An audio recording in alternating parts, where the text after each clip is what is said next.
Hey everybody, Chad Dukes from the Fukerton.com and WJFK here in DC, joined by the winner of the Ultimate Fighter #7 and a guy that's going to have his second fight in the UFC on the Brock Lesnar-Randy Couture card, UFC 91. Amir Sadollah joins us on the show. Amir, what's going on, man?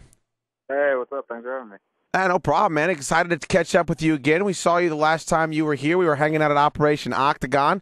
It's good to catch up with you. Got to shoot some guns. A lot's happened since then. At the time, you didn't know when your first fight was going to be.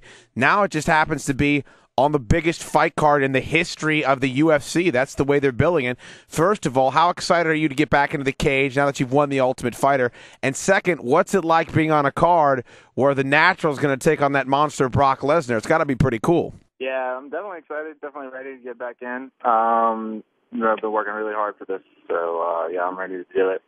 Yeah, man, I just look at this fight card and I'm like, wow, am I really going to be part of this? So it's crazy for sure. What's it like being inside the fighting business? Because when you look from the outside in, you see this dude Lesnar who, you know, he doesn't have that much experience, and he's such a monster, and he's fighting a dude that if you said, okay, Brock Lesnar's fighting a 45-year-old man, you'd say, well, he's got no shot, but I really don't know how to pick this. I've been watching mixed martial arts for a long time, and clearly Randy's got the edge in everything as far as experience and wherewithal was in the cage, but Lesnar's just such a brute. As you're a fighter, you've been in there and fought some guys that people said that you shouldn't beat, and you came out on top. How do you see that fight going? Yeah, I mean, size makes a difference, but it's definitely not everything. I mean, just like you said, Randy's got the edge, I think, in most things otherwise.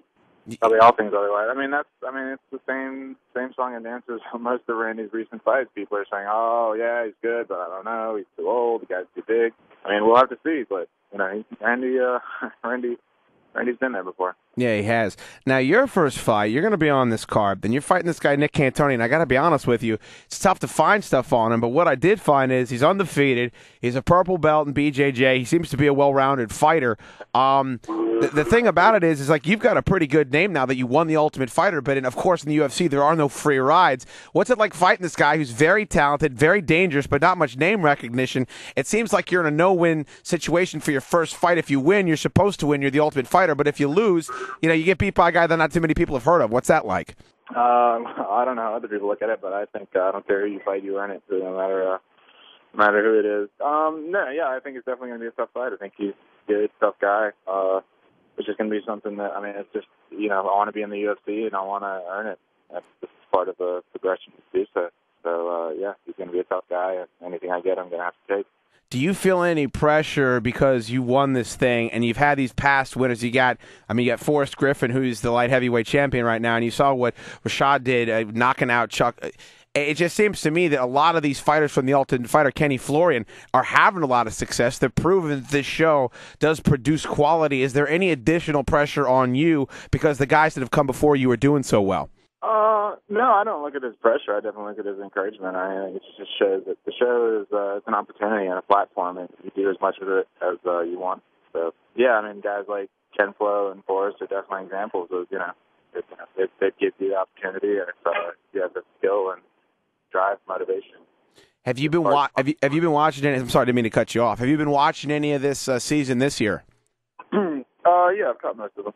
Well, dude, what did you think? I don't know if you saw the one last night, but really, to me, it really was a bit of a mockery of the Ultimate Fighter, and it was pairing to the lowest common denominator. You had guys urinating in food, and even worse. And it seems to me that it looked like that the TV network had a lot of influence. I don't know if you got a chance to see that, but does that piss you off when you see the show that you came up on that you won, and it looks like they're pandering to the lowest common denominator this season? I mean, well, I can say from experience to produce. I mean, it's not scripted at all. I mean, what happens is just recorded. I mean, definitely editing plays a part in making things look crazier than they are. I mean, but yeah, I mean, what happened on last night's episode, being there, I can almost understand it. I mean, you go crazy. 2 weeks in, we were all crazy on our season. So, yeah, definitely. I mean, you know, there's a little bit of part of me that wants to be like, come on, guys. But on the other hand, it's a tough situation, and everyone handles it differently. I guess, but it just seems to me that they're focusing more on the hijinks, whereas during your season, it looked like they were focusing more on the fights. And if you're a fan of mixed martial arts, that's kind of what you tune in to see there. I'm just curious as to what you think. You've been to these local fights. You've seen the type of fans that come out.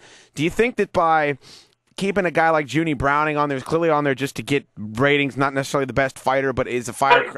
Like, if you're going to keep guys like that on, let guys, J.O. and each other's food and take a leak. It seems to me that you're catering to a type of fan that you don't necessarily want to be involved with the sport. Are you worried at all about the associations people will make by watching the show and saying, oh, this is what MMA is all about? That's something you can't be in favor of.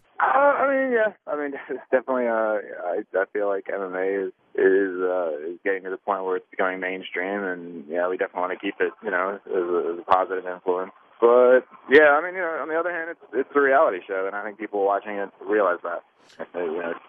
It is representative of the sport, but at the same time, I don't think it's going to bring in the wrong type of fans and influence the sport for the worse. But okay, fair enough. Clearly, you don't think it's that big of a deal. Did you think what happened between Anderson Silva and Patrick Cote was a big deal? I'm sure you watched that fight. It has a lot of implications on your future. When you watch a guy like Anderson Silva, who seems to be above and beyond most of the fighters in his class, did you think the way that he handled the fight with Cote was at all disrespectful? A lot of people are claiming that he was dancing around the ring and that he tried to help him up and was kind of mocking Cote and mocking the fact that Dana White wasn't able to give him some good competition. I personally don't think that. I've seen enough interviews done with Silva and heard him speak enough where I think that he has the utmost respect for his opponents, but it was kind of a weird fight. I'd never seen anything like that. What were your thoughts on that? No, I didn't get any disrespect from his performance at all. I just kind of thought that Silva's a good striker, and he's just the type of guy that likes to